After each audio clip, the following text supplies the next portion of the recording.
Assalamu alaikum dear students, welcome to your online lecture. Today I am going to teach you physics class 9th chapter number 9 transfer of heat.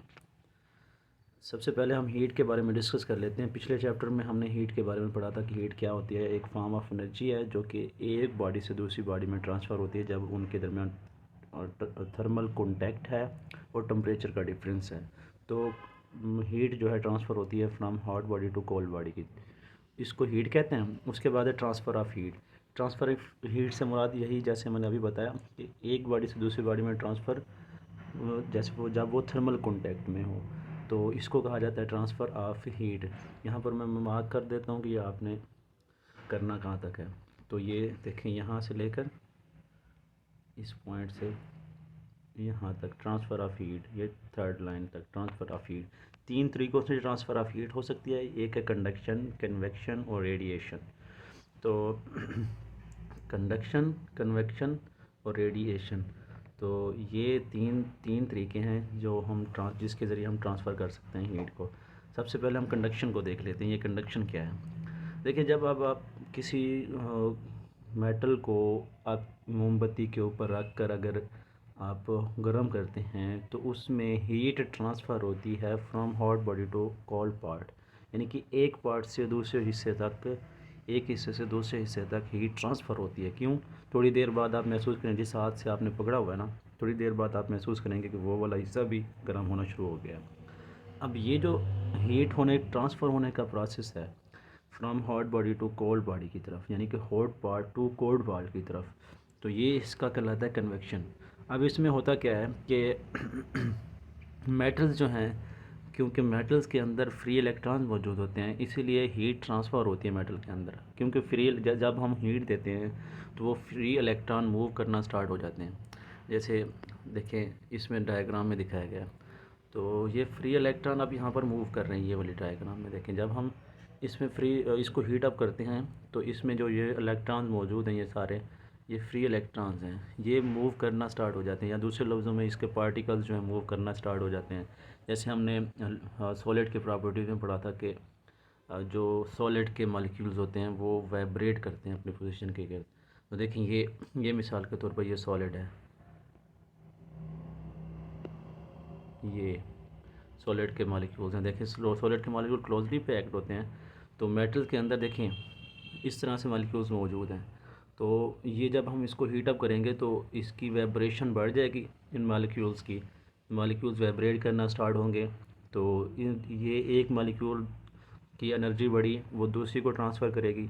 इसी तरह से दूसरा molecule तीसरे को, और तीसरा चौथे को, इस तरह से ट्रांसफ़र करता जाएगा। इट मीन्स कि अगर हम हीट प्रोवाइड कर रहे हैं नीचे से, तो नीचे जो मॉलिक्यूल्स होंगे वो हीट ट्रांसफ़र करेंगे ऊपर वाले को, ऊपर वाला उससे ऊपर, इस तरह से हीट ट्रांसफ़र होती जाएगी। यानी कि एक मॉलिक्यूल से दूसरे मॉलिक्यूल की तरफ हीट ट्रांसफ़र होती जाएगी। अब ये जो प्रोसेस है हीट ट्रांसफ़र होने का एक मॉलिक्यूल से दूसरे मॉलिक्यूल की तरफ, देखें यहाँ से हीट हमने दी नीचे की तरफ से, तो ये हीट ट्रांसफ़र ऊपर ऊपर ऊपर जाती जाएगी ऊपर की तरफ, ऐसे ऐसे। मतलब कि अब एंड वाला जो पार्ट है, या इस पार्ट से हम स्टार्ट करते हैं तो इस तरह से हीट ट्रांसफ़र होती है इस साइड पर, तो हीट ट्रांसफ़र होगी इस तरह से। तो ये जो सिस्टम है, ये ट्रांसफ़र होने का जो प्रोसेस है, इसको कन्वेक्शन कहा जाता है। अब इसकी डेफिनेशन हम कैसे करेंगे। The mode of transfer of heat by vibrating atoms and free electron in solid from hot to cold part of a body is called conduction of heat. मतलब कि एटम्स का वाइब्रेट करना या फ्री इलेक्ट्रॉन का solid के अंदर एक transfer करता है हीट को एक पार्ट से दूसरे पार्ट की तरफ, और इस ट्रांसफ़र ऑफ हीट को क्या कहा जाता है, कंडक्शन ऑफ हीट। उसके बाद हम देख लेते हैं थर्मल कंडक्टिविटी को। थर्मल कंडक्टिविटी को जानने से पहले हम इस rate of flow of heat को डिस्कस कर लेते हैं कि ये क्या होता है।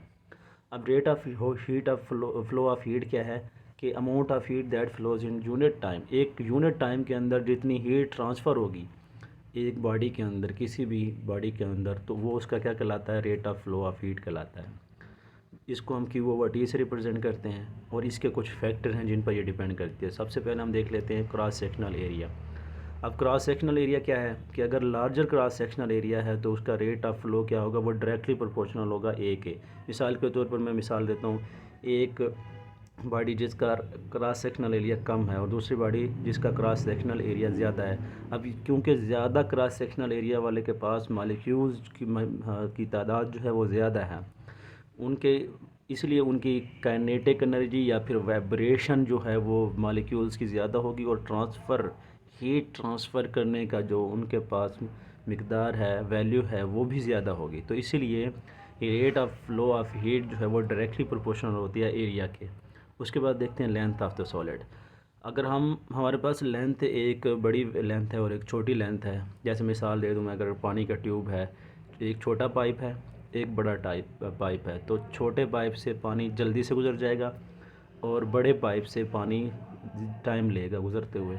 तो इसीलिए ये लेंथ के इन्वर्सली प्रोपोर्शनल होता है, ये लेंथ के इन्वर्सली प्रोपोर्शनल होता है। ये जो इन्वर्सली प्रोपोर्शनल है, देखें ये वाला जो साइन है ये इन्वर्सली प्रोपोर्शनल को रिप्रेजेंट कर रहा है। तो इस तरह से ये ऊपर वाला जो है ये वाला, ये किसको रिप्रेजेंट कर रहा है? डायरेक्टली प्रोपोर्शनल को, क्योंकि इसमें ए के साथ ये डायरेक्टली रिलेटेड है ये। तो इस तरह से ये डायरेक्टली, और नीचे वाला जो है इन्वर्सली, क्योंकि यहाँ पर जो लिखा हुआ है ये 1/L है, तो ये इन्वर्सली रिलेशन को रिप्रेजेंट कर रहा है। 1/L जो जहाँ पर 1 ओवर आ जाए तो ये इन्वर्सली रिलेशन। इसी तरह से जो टेम्परेचर का डिफरेंस है, अगर दो पार्ट्स का टेम्परेचर का, दो बॉडीज़ का टेम्परेचर का डिफरेंस है दो एंड्स का, तो उसका क्या होता है? देखें, एक टेम्परेचर है T1, दूसरा है T2, तो रेट ऑफ फ्लो जो होगा वो डायरेक्टली रिलेटेड होगा टेम्परेचर के। क्यों?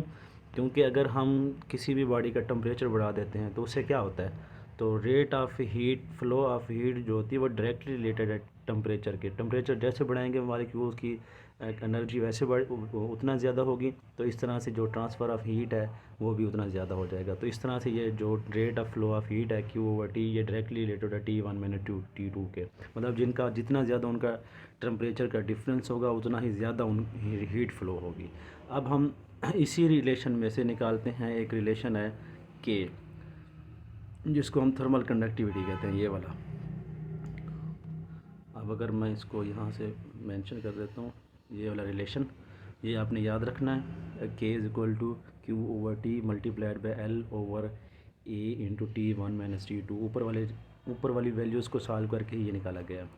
तो ये जो है ये कहलाता है थर्मल कंडक्टिविटी। ये K जो है यहाँ पर थर्मल कंडक्टिविटी को रिप्रेजेंट कर रहा है। आप थर्मल कंडक्टिविटी की डेफिनेशन कैसे करेंगे?